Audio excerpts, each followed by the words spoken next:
Hey y'all, welcome back. I've had a ton of people ask me about my weight loss surgery that I had in 2020. And so I asked my Instagram followers what their most common questions were about my weight loss surgery, and we're gonna go through them today. So, first question is, what type of surgery did you have?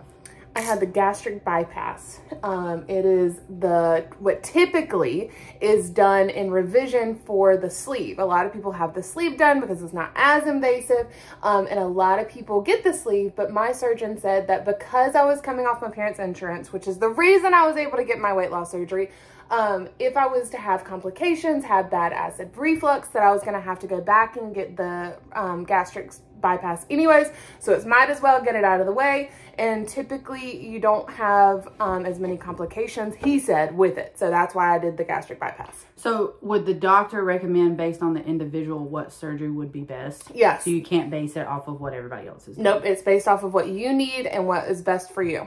Okay. So talking about insurance, was it difficult getting insurance to cover the surgery? For me, no. But again, it's all based on who is needing it done and why. And there's certain specifications that mean that you can get it covered under specific insurances. So with mine, I was covered under my dad's at the time, and I had to have a BMI over 40. I had to show that I had done multiple different diets, have tried multiple different things. Like I had done keto. I had worked out with a personal trainer for 2 years. I had done Weight Watchers. I had done like anything you could think of, I had tried to lose. And even like an ex of mine was a personal trainer. So like I knew what to do, just couldn't get it taken care of. Did they ask you all of that? Like how long was like the process to like get qualified? So to get qualified, like I started the process to get my surgery 6 months prior to me getting my surgery. Gotcha. Was it scary leading up to it? Honestly, no. But that is simply because I have had so many different surgeries in my life. To me, it sounds sad, but to me, surgery is just like you go down, like you lay down, you take a nap, you wake up, and you're fixed. Was that how it was for this? No. So what was it like waking up after this one? So because I had my surgery in 2020 in the midst of COVID, I wasn't able to have my support person there in the room with me after, like in recovery, or because you have to stay overnight at the hospital where I had mine done. And you have to stay overnight, and you have to like walk a lot to get rid of the gas that they fill your stomach up with, to make sure you don't get gas pockets and air bubbles that are really painful. Would you say that's like the most painful thing that you Okay. Yeah. So walking helps with that, if anybody's wondering. But because it was during COVID, I had to be there by myself. So I had to make sure I was getting up, I was walking, I was setting that alarm. And honestly, like going through that by yourself is kind of terrifying. And after I left, I had to have a support person with me for 24 to 48 hours, and I could not be by myself. Because of like any surgery, you run the risk of blood clots being thrown, that kind of thing. Complications from surgery, like this is rerouting your organs. So this is kind of a big deal. So it's kind of scary, but I had just like hyped myself up. I knew that was what I was going to expect, and just was like, this is how it is. It is what it is. My life's going to be better from here forward. And I didn't have... Were you with like a specific therapist, like through the beginning, like afterwards or anything like that? So the place that I went through, not many places are like this, but the place that I went through here in Greenville, they had a therapist in staff. And that is a part of like your own, that comes out of pocket. You have to pay for it up front, is you have to see a therapist. And majority of insurances require you to see a therapist anyways, because... Typically, so back up. When I was going through my surgery, they said, I need you to admit you're an addict. You are addicted to eating foods instead of learning how to cope properly. So that was difficult because after having the surgery, you can't cope with your emotions like how you would before. So I was a binge eater where if I was upset about something was going on in my world, I would just eat and eat and eat, and then like almost closet eat, where I would throw it away where no one knew and then go home and eat dinner. And so I had to admit that I was addicted to food, and unlike other addictions, you have to still have your coping skill for the rest of your life, or it's not like coming off of drugs where you can just not do drugs, or smokers, you can't drink, or you can't drink, like that kind of stuff. So I had to figure out a new way of dealing. And so I had to go through therapy prior to show them that I was capable of trying to learn that. And then afterwards of showing them the new mechanisms that I had learned and was trying and doing different things to show that, like, I'm good. Yeah. Would you say that's like the hardest thing after your surgery? Yeah. Was just like figuring out how to feed yourself again? Yeah. Well, you're starting off with like a literal baby tummy. So you are used to your stomach now, 28, 29, 30, however old you are, years later, where it is stretched over time. Your body has slowly gotten used to where you are. You're going back to a newborn baby tummy. Where after surgery, you can't have anything but liquids, same as a newborn baby. You don't feed them foods. Their stomach can't handle it yet. Yeah. Same thing. But you got to make sure you're getting all your nutrients. So it's a weird juggling act. And I always tell people, if you're having weight loss surgery, think of your own stomach as a newborn baby. You have to slowly introduce things. You have to make sure that you're okay. Otherwise, like, you're going to severely hurt yourself. Yeah. Like, did you set like specific goals for yourself and like throughout the weight loss of like, okay, I've lost 10 pounds, I've lost 20 pounds, I've lost 50 pounds? Like, I didn't like to pay attention to the number because I'm 5'11". I have never liked the scale. It's always been kind of mean to me compared to what like other people say. So like now I'm like 165, 175, 70 pounds. And when I say that, people are like, I didn't think you were that much. Where to me, that's tiny. Yeah. Where other people, that could mean they're obese. So I don't like the scale as a... Did you set like a goal that you had in mind? I wanted to get to 180 pounds. If I got below that, great. If I didn't, if I hit that, I was ecstatic. How long after the surgery do you think it took for you to get to that 180? A year. A full year? A full year. The first 6-ish months, the weight just fell off of me. It was super easy because you're hardly eating anything. And what you are eating, your body's barely absorbing. So I was super fast dropping at first, couldn't keep enough clothes that were fitting me in my closet. Then it plateaued. And I didn't lose once I hit like 75 to 80 pounds down. I kind of teetered right in there for a little bit. Did you regain any of the weight? I don't know. So since I hit 170, I've not seen any fluctuation within my body, but I refuse to get on the scale. I would over consume myself in worrying about that I wouldn't focus on how healthy I am. Where now if I just look at myself, I'm like, I really like how I look and how I feel. And if I don't feel good, then that's an issue with what I'm eating. Yeah. So if I look at the number, I'm going to pay attention to the number. So I'd rather mirror and clothing determine what I like. Yeah. So 145 pounds down. I've seen your body, obviously, but do you think that loose skin has been a big issue for you? I wouldn't say it's an issue. A lot of people think that I don't have it, but I've lost 145 pounds. I was 305 pounds and then dropped it fairly quickly. Of course I have loose skin. Like, I have it up underneath my arms. I have it on my lower stomach. My chest, of course, looks like, I always joke and say I've nursed 15 kids. But I want kids one day. And so honestly, what's the point in getting any of it fixed if I'm wanting to change it after kids anyways, because they're just going to re-stretch it out. Yeah. So you're what? How long are you out now post-op? 3 years. 3 years. Looking back on it, were there times that you were thinking, I wanted to give up?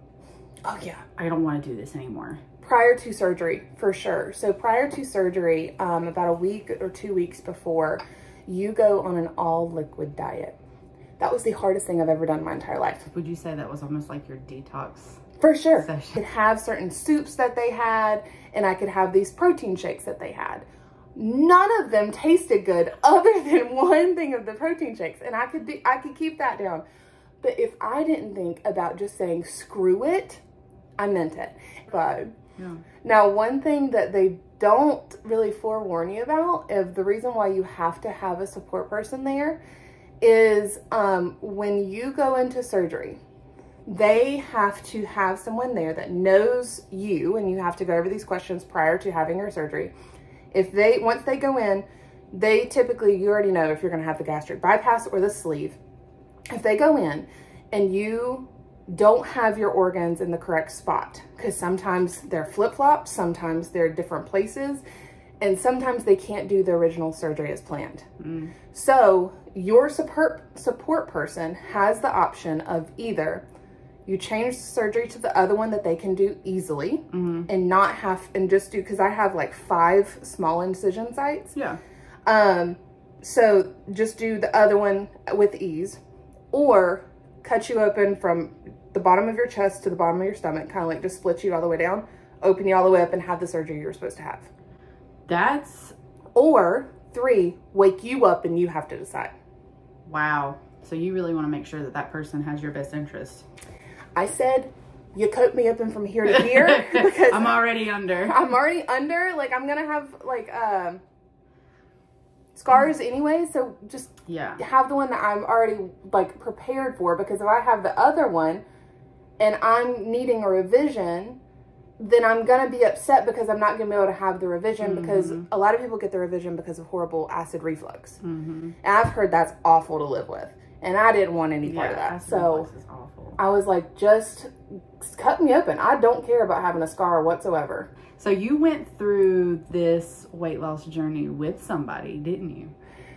Kind of, yeah. Had a transformation together? Kind of, yeah. Would you say that was probably your biggest support system? For sure. So I got, what she's talking about is I got my baby. My other baby. It's actually her baby. She has transferred teams and no longer my dog. So my dog, I rescued her in 2020. And she was 120 pounds. She was a big old baby. Mind you, she's tall. So her being big is not anything abnormal, but through the process of me walking as much as what I was walking, me getting as active as what I was, she was in that process as well. And she is down to 80 pounds now. We both went through a weight loss little transformation together. And y'all, so after surgery, you are not really in a ton of pain if you're doing it properly. Like, the only time I had to take pain medication was shortly after I got home from the hospital, and the bumpy ride was pretty bad. Other than that, I was good. But you have to get up and you walk regularly. You don't want to. You're tired. You just have surgery. I don't want to do that. That dog somehow knew that I needed to go out every hour on the hour. That dog does not normally do that. She normally goes out like morning, mid-lunch-ish if I'm home, and then at night. That dog woke me up if I was taking a nap on the couch and was like booping me in my neck. Like, you've got to get up. We have to go on a walk. We have to go. That was my little support person. Yeah. So after you have surgery, they give you, like, you know the medicine cups when you have liquid medicine? So that's all you can drink for almost a month, is that much in an hour. Another liquid diet. Yeah, for a month. Entire month. Well, I could only drink that tiny little measuring glass of liquids, and it was protein shakes or protein drinks. You're supposed to have clear ones for like a week, and then you slowly can add like color to it. And that was so hard. That little tiny measuring glass was the second most difficult thing about going through weight loss surgery. Really? It's kind of like, you know, when you go to a buffet and you're like, I can't. Too much. That was halfway through it. Wow. Because your stomach is just like, I can't. Think about a newborn baby. Have you noticed if there are certain foods still today, like 3 years out, that you're just like, I can't do that? So desserts typically can't really do too much. Too much fruit, you can't really. Yes. It's still sugar. But in my head, I was like, it's a natural sugar. It's for you. It's good for you. Which, I mean, I still have it, but just not like in an abundance I feel like of everything isn't. I say we now, because I'm on the same eating habits that she has, is in moderation. We probably eat every 3 hours now. Just tiny little meals throughout the day. Still 3 years later. I can't eat like an entire portion. Like, so you haven't had any other kinds of like complications or what should people be fearful of, I guess, in like the recovery process? Honestly, personally, I had nothing complication wise. I did really well with everything, but I also am a very literal person. You tell me I can't do something, I'm not going to do it. So I knew that if I screw this up, like, because I viewed it as my reset button, I wanted to get back to this point and then I was going to do everything properly.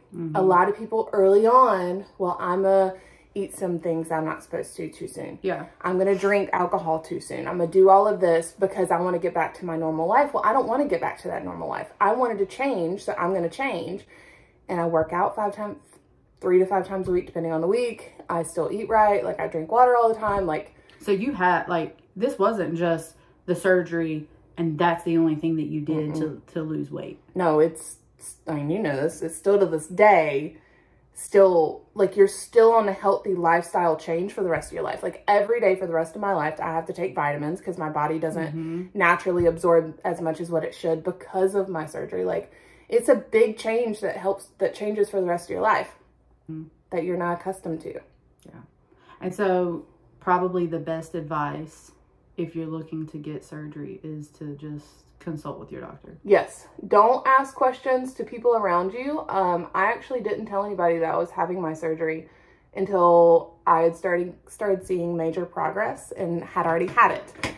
I told people that I was having a different surgery because I knew I was going to need time off from work, that kind of thing. It took me 2 weeks to recover.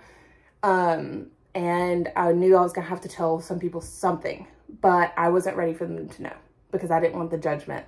Bailey, just go through a diet. Don't be lazy. Yeah. And once I realized that this was not a lazy process, this was very difficult, is when I was able to confidently tell people I had weight loss surgery. It's the best decision I've had of my entire life. I love y'all. We hope you have a great day, and I hope this answered any questions that you may have. And let me know if you have any more. Bye. Bye.